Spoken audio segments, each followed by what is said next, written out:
Antes de las repúblicas, antes de las democracias modernas, antes incluso de que las leyes se escribieran sobre pergamino, el poder se decidía con sangre, espada y juramento. Era una época en la que el trono era la cima de toda autoridad, y sin embargo, en medio de esa oscuridad política, surgió un símbolo que rompía todas las reglas: una mesa sin cabecera. Una mesa donde nadie estaba por encima de los demás. La mesa redonda. Según las crónicas, fue el rey Arturo quien reunió a los más valientes caballeros del reino, no para servirle ciegamente, sino para compartir el poder y la voz. En ese círculo perfecto no había extremos, no había un lugar de honor, porque todos eran iguales ante la misión.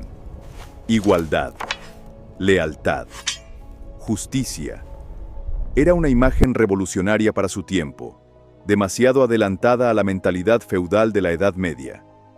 Pero la pregunta que resuena a través de los siglos es: ¿era solo un ideal romántico, un símbolo literario o el núcleo de una orden secreta? Las leyendas hablan de caballeros que, más allá de las justas y batallas, emprendían misiones sagradas: buscar reliquias, custodiar secretos y proteger a los inocentes contra fuerzas oscuras, visibles e invisibles. Juramentos sellados con sangre, códigos escritos no en libros, sino en actos. Algunos historiadores señalan que la estructura de la mesa redonda recuerda a las hermandades iniciáticas. Igualdad entre miembros, símbolos visibles solo para los iniciados, y tareas que, desde fuera, parecían simples gestas, pero que en realidad escondían propósitos más profundos. El mito ha sobrevivido más de 1000 años, no solo porque habla de héroes, sino porque encierra un misterio.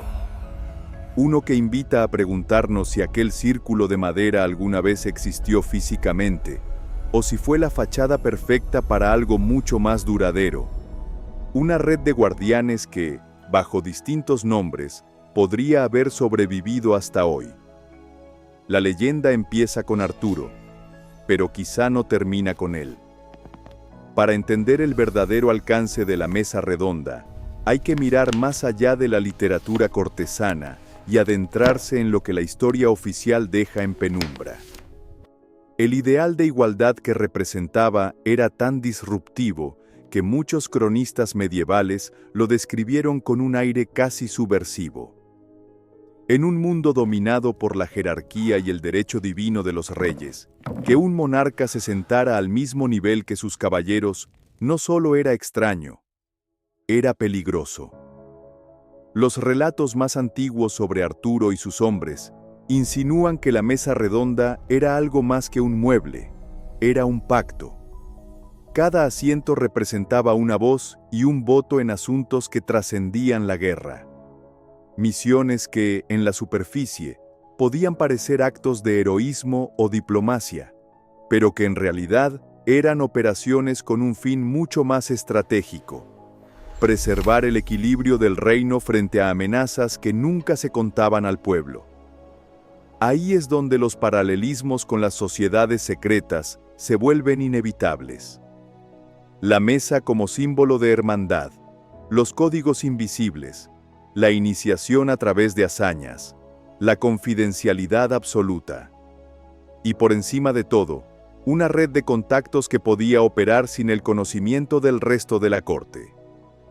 Algunos estudiosos de las leyendas artúricas sugieren que muchas de estas aventuras eran en realidad misiones de inteligencia: vigilar rutas comerciales, negociar alianzas ocultas o recuperar reliquias que podían dar poder político o espiritual. La más famosa, por supuesto, era la búsqueda del Santo Grial, pero no era la única. Es posible que la mesa redonda funcionara como un consejo cerrado, un círculo de guardianes que respondían a un código no escrito, más allá de las leyes del reino. Un código que combinaba ideales caballerescos con estrategias que solo podían ejecutarse en las sombras.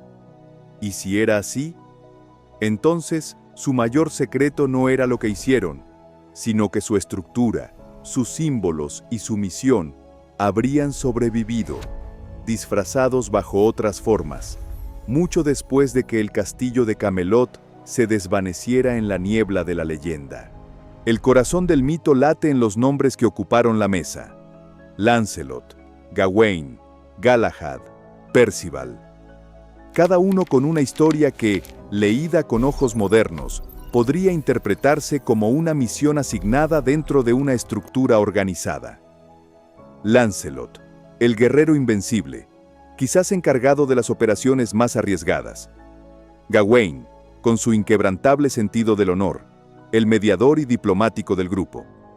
Galahad, el puro, destinado a las búsquedas espirituales. Percival, el inocente transformado en sabio, guardián del conocimiento adquirido. Esta división de roles recuerda al funcionamiento de órdenes y logias que, siglos más tarde, operarían bajo principios similares. Cada miembro con una función precisa, cada misión integrada en un plan mayor.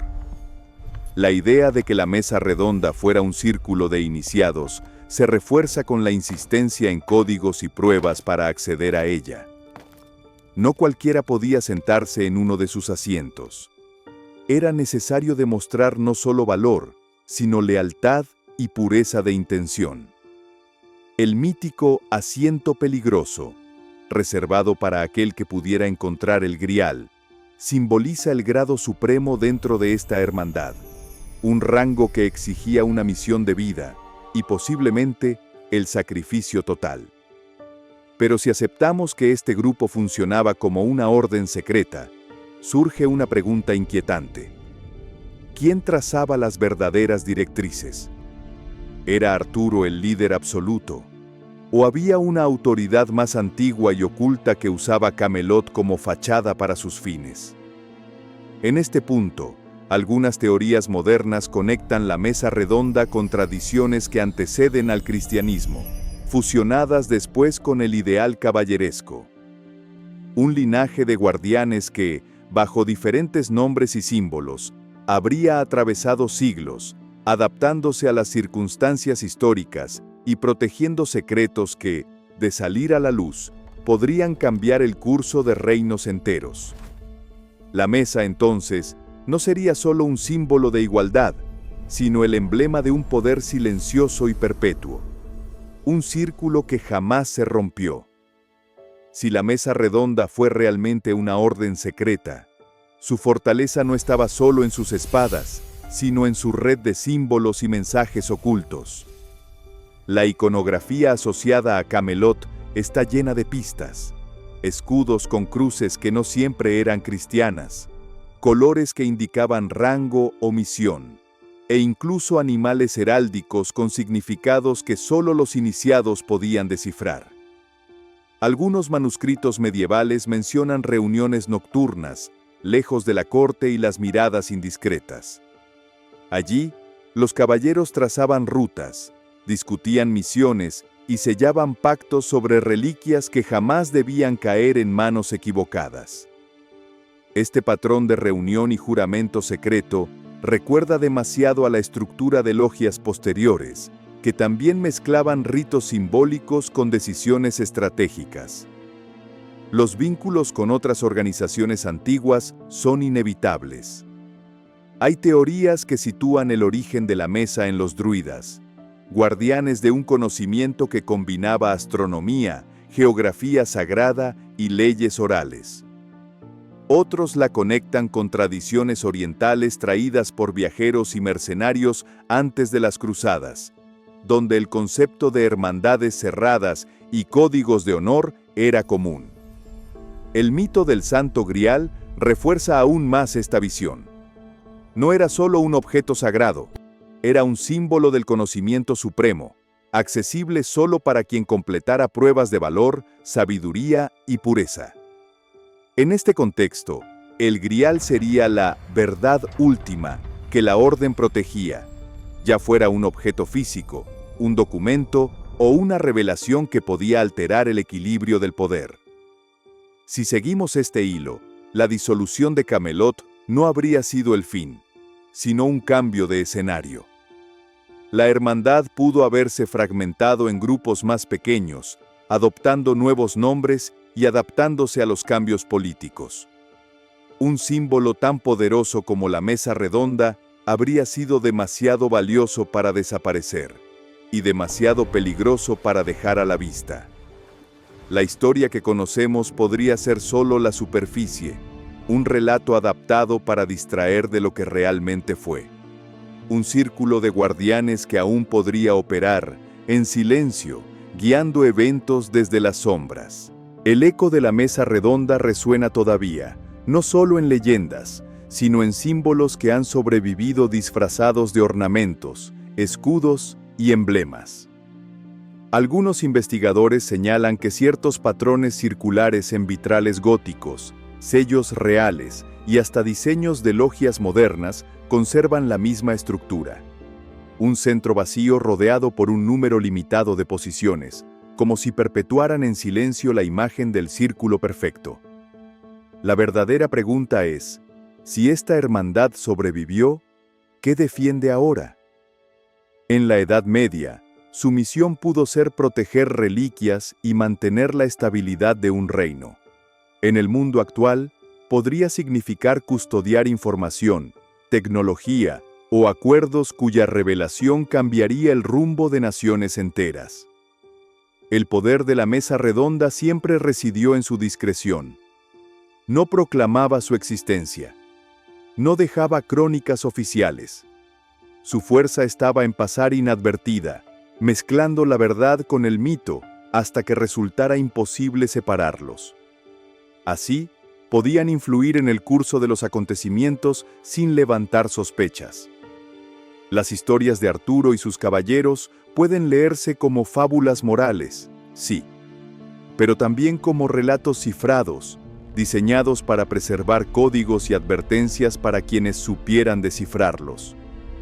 La figura del rey, el consejo igualitario, las misiones imposibles.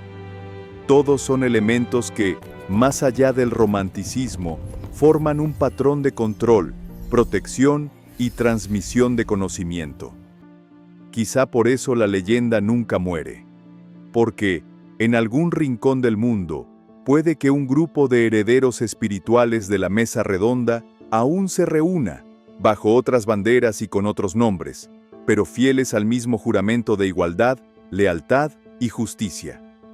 Y tal vez, en una sala sin ventanas, lejos de la mirada pública, todavía exista una mesa circular, sin tronos, sin cabecera, con asientos ocupados por quienes entienden que el verdadero poder no está en el dominio abierto, sino en el equilibrio invisible que solo unos pocos pueden mantener.